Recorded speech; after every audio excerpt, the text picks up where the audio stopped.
Siang, pemirsa, eskalasi konflik bersenjata di Papua meningkat. Kelompok separatis teroris Papua atau KSTP kembali beraksi. Kali ini menyerang prajurit TNI di Kabupaten Duga, Papua hingga merenggut nyawa. Seperti apa kronologinya hingga alasan dibalik penyerangan selengkapnya akan kita ulas dalam infografis serangan KSTP Duga. Ini prajurit TNI gugur di lapangan. Kita lihat atau infografis kita yang pertama akan membahas terkait dengan kronologi. Saya mulai dari lokasi kejadian hingga kronologinya. Ini terjadi serangan pada tanggal 15 April 2023, tepatnya ada di Mugima, Kabupaten Duga, Papua Pegunungan. Sabtu 15 April 2023, serangan KSTP saat pencarian pilot Susier ini terjadi dan juga kemudian di hari yang sama Pratu Miftahul Arifin dinyatakan gugur setelah mendapat tembakan dari anggota atau KKB yang berada di lokasi. Ia usai ditembak jatuh ke jurang sedalam 15 meter dan saat prajurit atas nama Pratu Arifin gugur, kemudian dicoba diselamatkan pada sekitar pukul 16.30 waktu Indonesia Timur. KSTP kemudian tapi menyerang kembali TNI saat upaya evakuasi korban. Kontak senjata TNI dan KSTP ini kemudian tidak dapat dihindarkan. Lalu kita lihat Minggu 16 April 2023, giliran dari TNI, tepatnya Puspen TNI ini membenarkan adanya prajurit di lapangan yang gugur. Dan ada juga permintaan dari beberapa pihak yang kemudian memaksa mereka ini harus berpencar setelah kontak senjata terjadi, hingga ada arahan dari Panglima TNI untuk menerjunkan bantuan tempur secara maksimal di lokasi kejadian. Sementara itu, dari informasi yang berhasil kami himpun, setidaknya ada 4 tim Satgas yang terlibat kontak senjata dengan KKB di Papua. Kita lihat siapa saja mereka yang berada di lokasi atau di lapangan. Ada 4 tim di sini, ada tim Badak 1, kemudian tim Badak 3, tim Candraka 2 dan juga tim Candraka 11. Total dari keseluruhannya adalah sekitar 36 personil prajurit TNI. 20 personil YR321 GT dan 16 merupakan anggota dari Kopassus.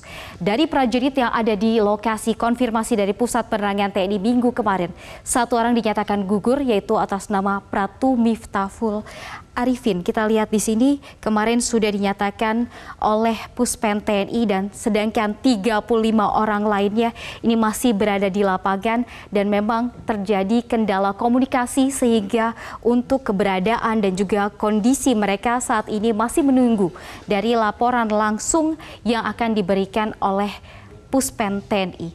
Kepala Pusat Penerangan TNI Laksda Julius Wijoyono pun sudah membantah kabar terkait tewasnya 9 prajurit yang berasal dari Satgas Batalion Infanteri Raider 321 Galuh Taruna akibat serangan KKB. Berikut kita dengarkan dulu keterangan selengkapnya.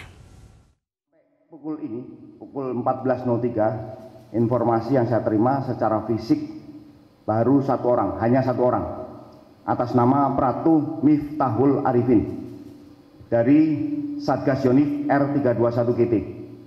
Jadi informasi yang lain belum kami dapatkan karena kesulitan untuk mencapai lokasi, baik dalam suasana karena cuaca yang tidak menentu.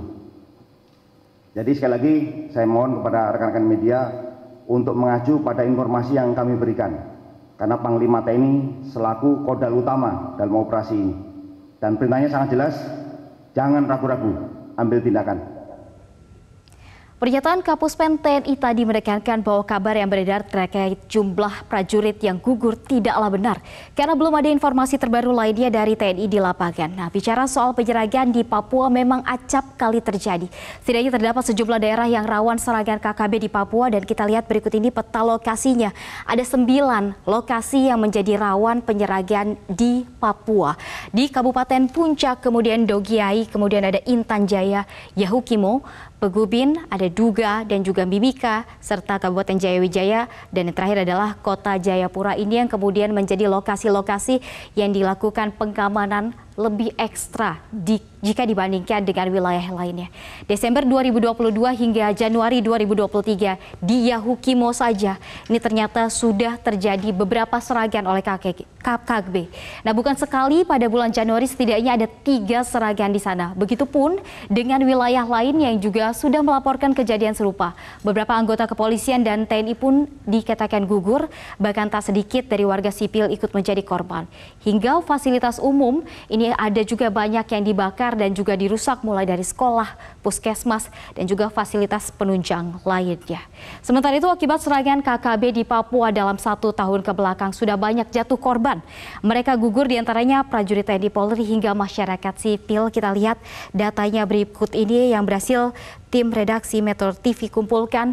Di tahun 2022 saja ada 90 kali aksi KKB ini yang dikatakan oleh pihak kepolisian. Kemudian 48 personil dari TNI Polri dikatakan gugur, 27 luka-luka. Di tahun 2023 sendiri, 15 April 2023, 1 orang prajurit TNI gugur, yaitu Pratu Miftahul. Ini kemudian di tanggal 25 Maret 2023 ada 1 TNI gugur dan juga 1 personil Polri yang gugur. Di 25 Maret 2023 1 TNI gugur dan Polri gugur serta melukai Dandim Yahukimo saat penyerangan terjadi. Nah, jika kita melihat dari data Amnesty International Indonesia juga mencatat 91 kasus pembunuhan ini terjadi di wilayah Papua yang di luar hukum terjadi sejak 2018 hingga 2022. Kasus ini melibatkan kelompok separatis dan juga aparat, setidaknya menewaskan 177